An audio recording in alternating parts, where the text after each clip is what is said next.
please explain the history of the IEP Individual Education Program and how it's supposed to work in theory versus how it works in reality? Great question. So when we talk about IEP, Individual Education Plan, we're talking about the world of special education. Now, there's three things that automatically go together when we're dealing with IEP. It's a trinity. You can't have one without the others. They are the IEP, a learning disability classification, and special education. If you mention any one of those, the other two are automatically present. Special education is a program that gives the child an IEP because they have a learning disability. No learning disability, no IEP. If you have an IEP, you're in special ed. They all go together. I say that because sometimes you'll hear parents say, my child has an IEP, but he's not in special ed. If he has an IEP, he's in special ed on paper. The school's getting money for his education. He may not be assigned to a self-contained classroom. He may still be in a regular class, but he's still a special ed student. They're still getting paid for him. Here's the issue with special ed. If children did not receive a special ed subsidy, there would be no special ed. First of all, let's be clear. The only reason why New Jersey, Philly, Maryland, California, Texas, I don't care where you go. We can go down to the American islands. We can go down to St. Thomas and St. Croix. Same thing. The schools are putting black kids in special ed because they want that money. Let me give you an analogy. You a principal in Cherry Hill, New Jersey. 70% of your students qualify for free and reduced lunch. 60% come from single homes. None of them are reading on grade level. You know why they're not reading on grade level, because your teachers aren't teaching them. You know the feeder school didn't prepare them. So you have a decision. You're either going to tap into your Title I money and get those children the extra help that they need, or you're going to send them to the school psychologist. If you send them to the school psychologist, you're going to get a 100% increase in that child's funding. Special ed students are worth twice as much as the regular. So for example, let's take Philadelphia. I think Philadelphia school students probably get about, hypothetically, approximately $15,000 per student, right? Once they go in special ed, that child is worth almost 30 now. 30. It's a double your money. How many people you know, if they got a chance to double their money, are not going to double it? So sticking with you as the black principal, do you care about them kids? Because if you care about your students, you're going to make the teachers teach them. You're going to find the money in your budget to get them to after-school tutoring. Mind you, you already get Title I money. You already getting Title I. Title I funds comes out of the Elementary and Secondary Education Act, Lyndon Baines Johnson, War on Poverty, 1965. This money is earmarked for children in low-income schools to improve what? Reading and math. What are most black kids in special ed for? Reading and math. So if you're getting Title I money to address reading and math, why are all these children with reading and math problems ending up in special ed where you are already given money to help them? You know why? Poor oversight of Title I spending and greed. I know I got my Title I money, but I'm going to use that for something else. I want this extra special ed money.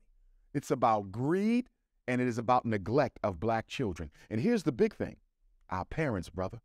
This whole system of special ed to prison, the whole special ed to prison pipeline is held together by uneducated. When I say uneducated, I'm not talking about academically. Uneducated about special education. So black parents don't understand that special ed is not a solution. I don't fault them for that, because the way they pitch it to you in a way that makes you feel like special ed is the best thing that ever happened to black children. He'll never get left back again. He'll get extra time. He'll get extra time on his tests. We're going to slow down the curriculum. We're going to give him his own learning plan, small group. I got just one question real quick, right? I noticed I taught for 5 years in Philadelphia Public School, right? And with the SPED kids, do they have to pass them, or do they pass them so they don't have to show their paperwork for failing to give them service? Great question.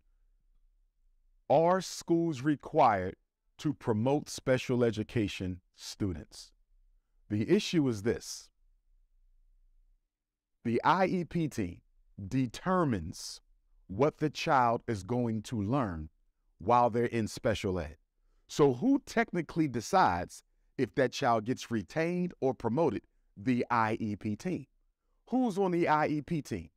4 required people: the parent, the principal or designee, the regular ed teacher, and the special ed teacher. These 4 people meet every year to do a new IEP. The IEP must be done annually because you move up in grade annually, right? So when you meet, you decide as a team, he needs to repeat. That's not likely to happen in special ed for 3 reasons. Legally, can they be retained? Yes. A special ed child can be retained. Absolutely. I've retained them before. But it's not likely to happen. Why? 3 reasons. Number 1, what is the job of the IEP team? To monitor progress. To monitor progress. So if this kid has an IEP and he still can't read or hasn't made reading progress to the point where you have to consider retaining him, Justify your job. where was the progress monitor? You got to justify your job. How, at the end of the year, are we talking about keeping them back when the whole purpose of the IEP is the pushing forward? That's number 1. Number 2, when the state and the feds come in to audit your books, if they see too many special ed kids being retained, it lets them know you're not really helping them. Number 3, the teacher who initially referred him for special ed, why did she want him tested in the first place? It wasn't for academics most of the time. It was for behavior. So you mean to tell me you're going to go right back to the same teacher who had him put in special ed and say, we're sorry, Mrs. Slovenberg, he's going to have to repeat 3rd grade. She's going to look at you like you're crazy. The reason I put him in special ed is to get him out my class. And you're telling me I'm stuck with him for another year. That's why special ed kids are rarely retained. And I think it's a problem, brother, because we have special ed kids being socially promoted who don't know anything, who go to school in states with a graduation examination.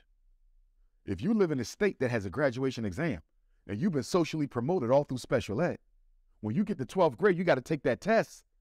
You can barely read. You know what it does? It automatically perpetuates the school to prison pipeline because you're going to drop out because you can't pass. You don't get a diploma.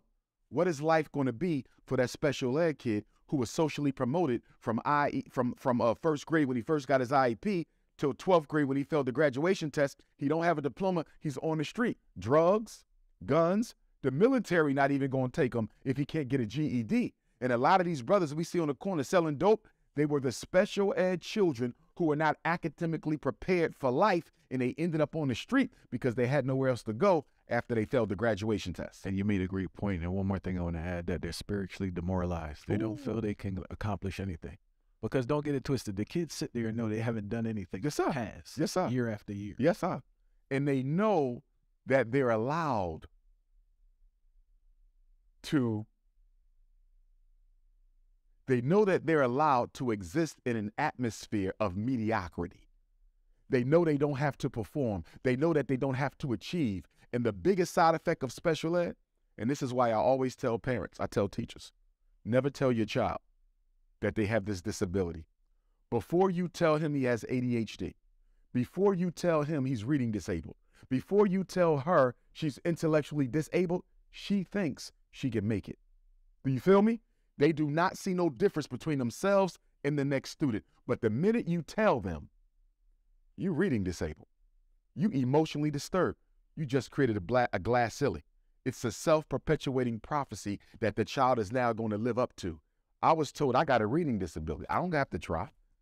I don't have to study. I don't have to do homework. And so for me, the number one side effect of putting kids in special ed who don't need it is the low self-esteem, the low self-worth, that it engenders in the child. And let us be clear, special ed kids have one of the highest dropout rates.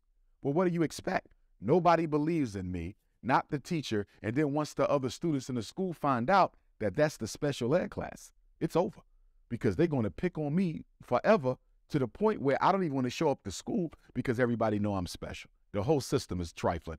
But the feds are not going to touch it because they know that's the only thing keeping some of these white schools. Okay? It's the only thing that has some of these white schools still allowing black kids to come. If they stop giving those white private schools, excuse me, not white private, because private schools don't get special ed money. If they stop giving these white public schools and white charter schools the prerogative to special educate and financially exploit these kids, there would be no desegregated schools in America. The special ed dollar is what's keeping these schools desegregated.